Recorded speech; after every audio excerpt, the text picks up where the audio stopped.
नज़र आने लग गए हैं। बाकी ये जो आप कह रहे हैं लोगों को पकड़ लिया है, तो पकड़ा तो हुआ है, लेकिन मुझे बता दें कि किसको सज़ा हुई है, या सवाए नवाज शरीफ को जो कि पहले से मुकदमा चल रहा था, इतना उसमें हुआ। तो जब आप पकड़ पकड़ के लोगों को बंद करते जाएं और 100 के बजाय 150 कर लें, 150 के बजाय 200 कर लें और फैसला एक का ना हुआ हो, देखें जब तक आपकी इन्वेस्टिगेशन अच्छी ना हो, जब तक आपकी प्रोसिक्यूशन अच्छी ना हो, जब तक आपके कोर्ट्स का निज़ाम ठीक ना हो, जो टोटल इंसाफ की बात है, तो पाकिस्तान तहरीक इंसाफ पहले इंसाफ के फराहमी में तो कोई काम करे ना। तो मेरा ख़्याल है कि सवाए फ़ॉरेन पॉलिसी के और मुझे तो कुछ नज़र नहीं आ रहा, लेकिन उम्मीद ज़रूर है, बाकी लोगों की तरह इंतज़ार कर रहे हैं हम। जैसे फ़ॉरेन पॉलिसी को देखें, अगर हम बात करें इमरान खान का जो अमेरिका का विज़िट है, इसको कैसे आप देखते हैं, उसके बाद की जो सेक्टर डेवलपमेंट्स हुई आज तक? जी, मेरा ख्याल है कि विज़िट कामयाब इस लिहाज से था कि कई सालों के बाद जमूत टूटा है और एक दोबारा से रिलेशनशिप कायम हुई है, जो बज़ात ख़ुद एक कामयाबी है। इसके नतीजे में क्या होता है, आज आपने सुना है कि उन्होंने कुछ पेमेंट्स वगैरह रिलीज़ कर दी हैं, और पेमेंट्स जिस मद में रिलीज़ की गई हैं, इसका मतलब उनकी डिमांड भी उसी मद में होगी, क्योंकि उन्होंने पेमेंट्स रिलीज़ की हैं मिलिट्री रिलेटेड चीज़ों को।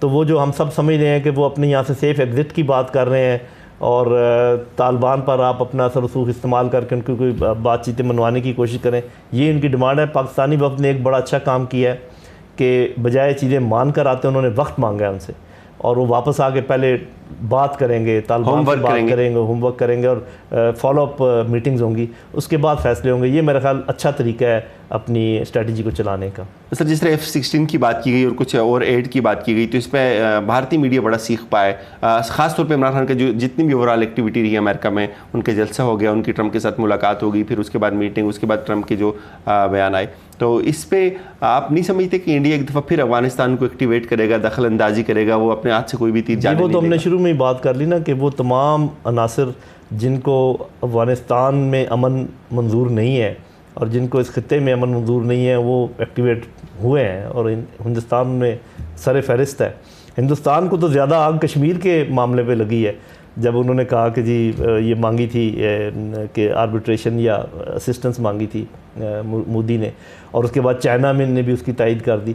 तो अब पाकिस्तान के लिए बहुत ज़रूरी है कि इस मामले को इंटरनेशनलाइज करे, ज़्यादा से ज़्यादा लेकर जाए दुनिया के पास, ताकि पता चले कि ज़िद कौन कर रहा है और अमन का ख्वाहिशमंद कौन है, और कश्मीरियों के ख्वाहिश के मुताबिक कश्मीर के मसले को जितनी जल्दी हो सकता है हल करने में दुनिया भी मदद करे, और मुझे लग रहा है कि अब करेगी, क्योंकि चीन भी आ गया, अमेरिका भी आ गया, रूस शामिल हो जाए तो बस ये यूरोपियन या यूनियन के कुछ मुल्क शामिल हो जाए तो ये काम इंशाल्लाह हो जाएगा। और अंदर से जो मूवमेंट चल रही है उसने भी एक अपना प्रेशर कायम किया हुआ है। तो मुझे नज़र आ रहा है कि शायद ये कश्मीर वाला मामला भी किसी नहज पे पहुंचेगा इंशाल्लाह। तो सर, ट्रंप के देखते हैं आप दौरा पाकिस्तान का मुमकिन है, उस तरफ फिर रशिया को कैसे देखते हैं, इन सारी चीज़ों में पाकिस्तान फिर कहाँ खड़ा होगा? मेरा ख्याल है, हाँ जी, मेरा ख्याल है कि चाइना तो ये कह रहा है कि आप अपने ताल्लुकात ठीक करें अमेरिका के साथ। रशिया को शायद ये बात ज़्यादा पसंद ना हो, मुझे अभी ज़्यादा मालूम नहीं है, वो देखा जाएगा। ट्रंप का दौरा भी तब होगा जब आप कुछ डिलीवर करेंगे। मुझे सही मैं कह तो नहीं सकता कि क्या उनकी डिमांड्स हैं, लेकिन उनकी जो डिमांड्स की लिस्ट होगी उसमें से वो चंद एक चीज़ें जब हम डिलीवर करेंगे तब जाके ट्रंप साहब आएंगे, वरना वो शायद ना आए।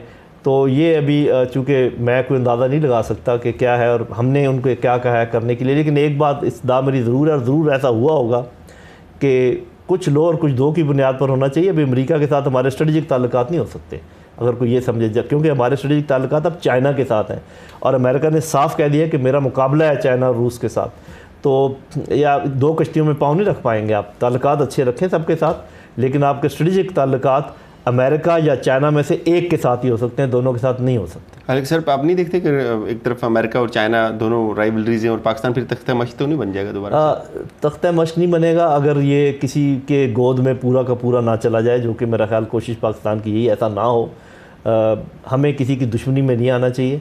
हमें दोनों साइडों से बातचीत करते वक्त, अपने ताल्लुकात इस्तवार रखते वक्त अपने इंटरेस्ट को देखना चाहिए, और हमारा इंटरेस्ट अमेरिका और चीन की जो राइवलरी है उसमें जहाँ तक ऐसी बातें हैं जहाँ हम न्यूट्रल रह सकते हैं उसमें हमें न्यूट्रल रहना चाहिए, और जहाँ साइड लेना ज़रूरी हो तो वो हमें नेचुरल साइड चाइना ही की लेनी होगी। ये मेरा ख्याल है, डिप्लोमेट बेहतर जानते होंगे।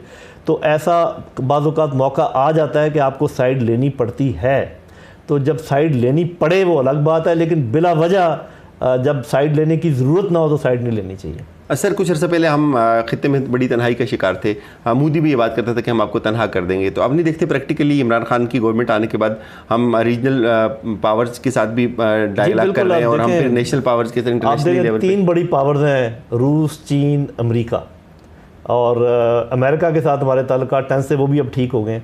उसके बाद यूरोप है, मिडल ईस्ट है, टर्की है, ईरान के साथ थोड़ी चपकलिस है, बाकी फार ईस्ट के कंट्रीज़ हैं उन सब के साथ हमारे ताल्लुकात ठीक है। तो मेरा ख्याल आइसोलेशन वगैरह का भी कोई तसव्वुर नहीं है।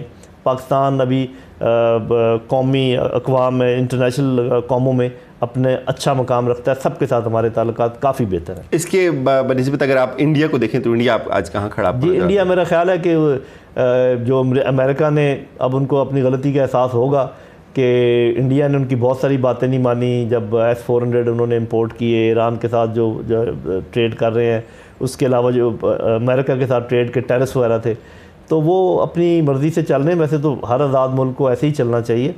तो मेरा ख़्याल है कि इंडिया जो है अमेरिका के साथ ऐसे नहीं चलेगा जैसे कि अमेरिका एक्सपेक्ट कर रहा था कि वो हमारी खातर कोई काम करेंगे, क्योंकि उन्होंने देख लिया कि उन्होंने तो अफ़गानिस्तान में भी उनकी उतनी मदद नहीं की जितनी कि अमेरिका एक्सपेक्ट कर रहा था। सर लास्ट क्वेश्चन, कैसे देखते हैं आप तालिबान के साथ हम जब मीडिएट करेंगे तो उसकी प्रैक्टिकल शक्ल क्या बनेगी? हम वो लोग यहाँ आएंगे, इमरान खान साहब से मिलेंगे, उसके बाद अमेरिका आएगा या कोई तीसरी पार्टी बीच में आएगी, कहीं किसी बाहर के मुल्क में डायलॉग शुरू होंगे, उनकी क्या नौयत होगी? तालिबान की क्या शराइत हो सकती हैं सारे सेटअप को लेके? देखें, बात यह है कि उम्मीद है कि सब ने अपना अपना सबक सीखा होगा। पाकिस्तान ने यह सबक सीखा है कि अफ़गानिस्तान के मामलात में दखल अंदाज़ी करने के बजाय सिर्फ़ उनको फैसिलिटेट करना चाहिए। जो मुख्तलिफ़ धड़े हैं अफ़गानिस्तान में, उनको इकट्ठा करने के लिए, आपस में बातचीत पर आमादा करने के लिए सिर्फ फैसिलिटेट करना चाहिए। किसी की साइड नहीं लेनी चाहिए और ज़्यादा इंटरफेरेंस नहीं करनी चाहिए, क्योंकि वो अफ़गान उनकी नेचर ऐसी है कि वो ये पसंद नहीं करते,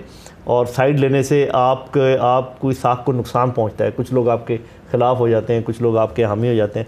तो मेरा अपना ख्याल ये है कि जहाँ तक तो अमेरिका और अफ़गान तालिबान के दरमियान बातचीत है, उसमें तो फैसिलिटेशन है पाकिस्तान की मैक्सिमम, और वो डायलॉग में कोशिश करेंगे।